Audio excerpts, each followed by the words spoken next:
বেশ কিছুদিন টানা বৃষ্টির পর রোদ উঠেছে সৌদি আরবে। কিছুদিন আগেই কম্বল আর শীতের পোশাক দোকানে তুলেছিলেন যারা, তাপমাত্রা বাড়তে থাকায় হতাশ সেই ব্যবসায়ীরা। রাজধানী রিয়াদের পাশাপাশি মক্কা, মদিনা, জেদ্দা, দাম্মাম সহ বিভিন্ন শহরে ব্যবসা জমে উঠে মূলত ওমরা বা ভিজিট ভিসায় আসা দর্শনার্থীদের কারণে। পবিত্র হজ সামনে রেখে নতুন করে ওমরা ভিসা বন্ধ বলে কমেছে ক্রেতা, এতে দোকান ভাড়া দিতে হিমশিম খাচ্ছেন দোকানিরা।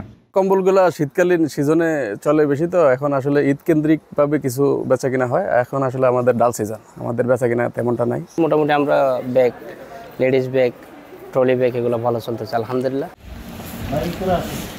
ওমরার মৌসুমে কম্বল, জায়নামাজ, তসবি, টুপি, বোরখা সহ নানা ধরনের পোশাক আর বাচ্চাদের স্কুল ব্যাগ বেশি বিক্রি হয় বলে জানান ব্যবসায়ীরা। রিয়াদের ভাতা এসব পণ্যের কয়েকশো দোকানে কাজ করেন বাংলাদেশ, ভারত, পাকিস্তান, ইয়েমেন সহ বিভিন্ন দেশের প্রবাসীরা। এখন তো বড় চালু হওয়ার কারণে আপাতত মোটামুটি একটু কাস্টমার কম।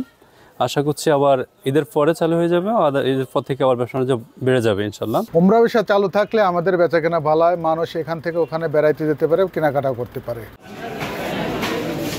ব্যবসায়ীদের আশা পবিত্র ঈদুল আজহা শেষে হাজিদের দেশে ফেরার সময় এবং আবার ওমরা ভিসা চালু হলে জমে উঠবে ব্যবসা, বাড়বে ক্রেতা।